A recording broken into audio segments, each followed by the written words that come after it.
నమస్తే అండి. ఇప్పుడు మనం జానపద కథల్లో మండువ రాధగారు రచించిన ఓ కథను చెప్పుకుందాం. కొనుక్కున్న మాటలు. చాలా కాలం క్రితం చైనా దేశంలో లోషి అనే యువకుడు ఉండేవాడు. అతను రోజంతా పనిచేసి కూలి సంపాదించేవాడు. దానిని జాగ్రత్తగా వాడుకొని కొంత ధనాన్ని పొదుపు చేసుకున్నాడు. ఆ సొమ్ముతో వ్యాపారం చేద్దామనుకున్నాడు. అనుకున్న వెంటనే ఇక్కడ తక్కువ రేటున్న సరుకు కొని బిడారు వర్తకులతో దూరదేశానికి వెళ్లి సరుకును బాగా లాభంతో అమ్ముకున్నాడు. తిరిగి తన ఊరికి బయలుదేరుతూ ఆ వచ్చిన లాభంలో కొంత డబ్బు పెట్టి భార్యకు ఏదైనా బహుమతిని కొనాలనుకుని ఒక అంగడికి వెళ్ళాడు. ఆ అంగడి ముందు గడ్డాలు మీసాలు పెంచుకున్న మునీశ్వరుడు ఒకడు కూర్చొని మాటలు అమ్ముతాం మాటలు అమ్ముతాం అంటున్నాడు. లోషీకి అదేదో వింతగా తోచింది. మాటలు అమ్మేదేమిటో ఏం అమ్ముతారోనని అతనికి దగ్గరగా వెళ్ళి, మాటలు అమ్ముతారా? ఎలాంటి మాటలవి? ఎంతకు అమ్ముతారు అని అడిగాడు. నా భార్యకి ఆరోగ్యం బాగాలేదు, వైద్యుడి వద్దకు తీసుకుపోవాలి. అందుకు నాకు ఇప్పుడు 20 నాణాలు అవసరం వచ్చింది. అవి ఇస్తే చెప్తాను అన్నాడు ఆ మునీశ్వరుడు. పెద్దలు చెప్పే మాటలు ఎప్పుడూ మంచివే, అదీగాక అతనికి సాయపడ్డట్లు అవుతుంది అనుకున్నాడు లోషి. భార్యకి బహుమతి కొనకుండా మునీశ్వరుడికి ఆ 20 నాణాలిచ్చి మాటలు చెప్పమన్నాడు. వీటిని నువ్వు జ్ఞాపకం పెట్టుకోవాలి. ఇవి నీ భవిష్యత్తుకు సంబంధించిన మాటలు అంటూ ఇవి చెప్పాడు. కోనలో ఉండే సత్రంలో బస చేయరాదు. వర్షంలో దేని కింద తలదాచుకోరాదు. యాత్రికులు చెప్పే కథలను ఎంత పని ఉన్నా సరే శ్రద్ధగా విను. నూనె అంటిన తలను రాత్రిపూట కడగవద్దు. నేను చెప్పిన ఈ పై మాటలన్నీ న్యాయాధికారికి చెప్పి మొదటి అక్షరాలను కలపమను. లోషి ఆ మునీశ్వరుడు చెప్పిన మాటలని మననం చేసుకుంటూ తిరిగి వచ్చాడు. అన్నీ బాగానే ఉన్నాయి, కాని న్యాయాధికారి ఏమిటి, ఈ మాటలు చెప్పమని చెప్పడమేమిటి అని అనుకున్నాడు. మర్నాడు వర్తకులందరూ తిరుగు ప్రయాణమయ్యారు. లోషి కూడా ఇంటి ముఖం పట్టాడు. సాయంకాలానికి వాళ్ళంతా ఒక కొండలోయలో ఉన్న సత్రానికి చేరుకున్నారు. ఆ సత్రాన్ని చూడగానే లోషికి మునీశ్వరుడి మాటలు గుర్తొచ్చాయి. అందరికీ చెప్పాడు, కాని వాళ్ళందరూ ఇతని మాటలు పట్టించుకోకుండా లోపలికి వెళ్ళిపోయారు. లోషి మాత్రం సత్రం పక్కనే ఉన్న కొండ మీదకెక్కి ఒక రాయి మీద పడుకున్నాడు. అర్ధరాత్రి వచ్చిన ఒక పెద్ద శబ్దంతో మెలకువ వచ్చింది. ఎక్కడి నుండో వచ్చిన ప్రవాహం లోయనంతా ముంచెత్తడం, ప్రజల ఆహాకారాలు వినవస్తున్నాయి. తెల్లవారి చూస్తే సత్రం కూడా అక్కడ కనిపించలేదు. అది కూడా ప్రవాహంలో కొట్టుకుపోయింది. అప్పుడు అతనికి యోగి చెప్పిన మాటల విలువ తెలిసింది. ఆయనకి అనేక వందనాలు సమర్పించుకుని కొండ అంచునే ప్రయాణించసాగాడు. మార్గమధ్యంలో 2 బాటసార్లు అతనికి తోడయ్యారు. ముగ్గురూ కబుర్లు చెప్పుకుంటూ కొంత దూరం ప్రయాణించాక ఉన్నట్టుండి ఆకాశం దట్టంగా మబ్బులు కమ్మింది. కుండపోతగా వర్షం కురవసాగింది. ముగ్గురూ కొండ నుండి ముందుకు పొడుచుకు వచ్చిన బండరాయి కిందికి చేరుకున్నారు. లోషికి యోగి చెప్పిన 2వ మాట గుర్తుకు వచ్చింది. వద్దు వద్దు, ఆ బండ కింద నిలబడకండి, ఇటు వచ్చేయండి అంటూ యువతలికి పరిగెత్తాడు. వాళ్ళిద్దరూ అతన్ని చూసి నవ్వారు, కాని అక్కడి నుండి కదలలేదు. కాసేపటికే బండ చుట్టూ ఉన్న మట్టి జారి ఆ బండ పెద్ద శబ్దంతో విరిగిపడింది. వాళ్ళిద్దరూ ఆ బండ కింద పడి నలిగిపోయారు. భయభ్రాంతుడైన లోషి అక్కడి నుండి వేగంగా ప్రయాణించి ఒక పట్టణ పొలిమేరకు చేరుకున్నాడు. అక్కడ ఒక చిన్న పెంకుటిల్లు ఉంది. పూర్తిగా అలసిపోయిన లోషి ఆ ఇంటి తలుపును తట్టాడు. అది ఒక కుమ్మరి ఇల్లు. లోషి అతనికి తన విషయాన్ని చెప్పి ఒక్కరోజు తలదాచుకోవటానికి అనుమతిని ఇవ్వమని అడిగాడు. ఇంట్లో అతని భార్య ఉంది. వాళ్ళు సరేనని లోషికి ఆశ్రయం ఇచ్చారు. అయితే కుమ్మరి దుర్బుద్ధితోనే లోషిని లోపలికి ఆహ్వానించాడని అప్పుడు లోషికి తెలియదు పాపం. కుమ్మరికి వ్యాపారం బాగా జరగడం లేదు. చాన్నాళ్ల క్రితం ఆ పట్టణానికి వచ్చిన ఒక మాంత్రికుడి దగ్గరికి ఈ కుమ్మరి వెళ్లి తన వ్యాపారం బాగా జరగడానికి మంత్రమో తంత్రమో చెప్పమని అడిగాడు.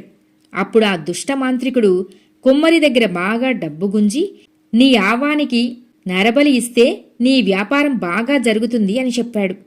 ఆ కుమ్మరి అప్పటి నుండి బలికి మనిషి కోసం వెతుకుతున్నాడు. దానిలో భాగంగానే ఊళ్ళో ఉన్న ఇంటిని వదిలి పొలిమేర్లలో ఇల్లు కట్టుకుని ఉన్నాడు. ఇప్పుడు మన లోషిని చూసిన కుమ్మరి ఇన్నాళ్ళకి దారినిపోయే దానయ్య దొరికాడని ఆనందపడ్డాడు. ఆ రోజు సాయంత్రం భార్యతో, నువ్వు జ్వరం వచ్చినట్లు పడుకొని నాకు భోజనమిచ్చి రమ్మని అతనిని ఆవం దగ్గరికి పంపు అన్నాడు. ఆ సాయంత్రం కుమ్మరి భార్య జ్వరం వచ్చినట్లు పడుకొని లోషిని పిలిచి ఆవం ఎక్కడుందో గుర్తులు చెప్పి అక్కడున్న తన భర్తకి భోజనాన్ని ఇచ్చి రమ్మని పంపింది. భోజనాన్ని తీసుకుని వెళుతున్న లోషికి దారిలో ఓ సత్రం దగ్గర ఆరుబయట కూర్చొని కథలు చెప్పుకుంటున్న యాత్రికులు కనిపించారు. వాళ్ల చుట్టూ జనం గుమిగూడి వింటున్నారు. అది చూసిన లోషికి యోగి చెప్పిన మూడో మాట గుర్తొచ్చింది. అతను భోజనాన్ని పక్కన పెట్టి అక్కడే కూర్చుని కథలు వినసాగాడు. అర్ధరాత్రి దాటింది. అయ్యో, ఆలస్యమైపోయిందే అనుకుంటూ వడివడిగా ఆవం దగ్గరికి వెళ్ళాడు. అక్కడ కుమ్మరి లేకపోవడంతో ఇంటికి వచ్చిన లోషికి, భోజనమిచ్చి పంపేవా? అయితే ఎక్కడికి వెళ్ళి ఉంటాడు? మనం అతన్ని బలి ఇవ్వాలనుకున్న విషయాన్ని కనిపెట్టి ఉంటాడా? ఇన్నాళ్లకి దొరక్క ఒక మనిషి దొరికాడు అనుకుంటే తప్పించుకుని పోయాడే అని కుమ్మరి దంపతులు అంటున్న మాటలు వినిపించాయి లోషికి. వాళ్ళ దుర్బుద్ధి అప్పుడు అర్థమైంది. మునీశ్వరుణ్ణి తలుచుకుని అతనికి మరోసారి కృతజ్ఞతలు తెలుపుకొని తన ఊరి దారి పట్టాడు లోషి. చీకటి పడుతుండగా ఇంటికి చేరుకున్నాడు. భర్తని చూసి సంతోషపడింది లోషి భార్య. గబగబా వంట చేసి భర్తకి వడ్డించింది. తృప్తిగా భోంచేసిన లోషి పడుకున్నాడు. భర్త విడిచిన బట్టలను శుభ్రం చేసి గదిలోని దీపంతో వచ్చింది లోషి భార్య. పొరపాటున అతని కాలు తగిలి దీపంతో సహా కింద పడింది. దీపంలోని నూనె ఒలికిపోయి లోషి తలమీద పడింది. వేడి నూనె తలమీద పడగానే ఉలిక్కిపడి లేచిన లోషికి క్షమాపణలు చెప్పి తలంటి నీళ్లు పోస్తానంది అతని భార్య. సరేనని లేవబోతుండగా లోషికి ఇంతకు ముందు యోగి చెప్పిన 4వ మాట గుర్తొచ్చింది. లేవబోయేవాడు కాస్త తిరిగి పడుకుని, అలసిపోయి ఉన్నాను, రేపు ఉదయం తలంటుకోవచ్చులే, పడుకో అన్నాడు. దేశాటన నుండి వచ్చిన లోషి చాలా డబ్బుతో వచ్చి ఉంటాడని ఊరి జనం మాట్లాడుకోవడం విన్న కోవయాన్ అనే గజదొంగ ఆ రాత్రి లోషి ఇంటిలోకి దూరాడు. మొదట లోషిని, తర్వాత అతని భార్యని చంపి ఇల్లు దోచుకోవాలనుకున్నాడు. భార్యాభర్తలిద్దరూ ముసుగు తన్ని పడుకుని ఉన్నారు. వాళ్లలో లోషి ఎవరో తెలుసుకోవటానికి ముసుగు తొలగించబోగా నూనె అంటిన తల దొంగ చేతికి తగిలింది. ఇది ఆడవారి తల కాబట్టి పక్కన ఉన్నవాడే లోషి అనుకుని కత్తితో పొడిచాడు. లోషి భార్య బాధతో పెట్టిన కేకకి లోషి గబాల్న లేచాడు. దొంగని పట్టుకోబోయేలోపే వాడు పారిపోయాడు.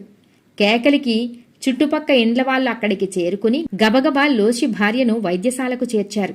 భటులు లోషిని విచారణ కోసం న్యాయాధికారి ముందు ప్రవేశపెట్టారు. న్యాయాధికారిని చూడగానే లోషి యోగి చెప్పిన 5వ వాక్యాన్ని గుర్తుకు తెచ్చుకున్నాడు. జరిగినదంతా యోగి చెప్పిన ఆఖరి వాక్యంతో సహా న్యాయాధికారికి విన్నవించుకున్నాడు లోషి. ఆశ్చర్యపోయిన న్యాయాధికారి, మునీశ్వరుడు చెప్పినవన్నీ నిజమయ్యాయా అన్నాడు. ఈ ఆఖరి వాక్యం మాత్రమే నిజమవ్వవలసి ఉంది అన్నాడు లోషి. న్యాయాధికారి ఆలోచనలో పడ్డాడు. ఆ యోగి ఎవరో మహానుభావుడిలా ఉన్నాడు కాబట్టే అతను చెప్పిన 6వ మాటను పరిశీలించాలి అనుకుని పైన చెప్పిన 4 వాక్యాలను రాసి వాటిల్లోని మొదటి అక్షరాలను ఒకదాని పక్కన ఒకటి రాశాడు. కోవయాను అని వచ్చింది.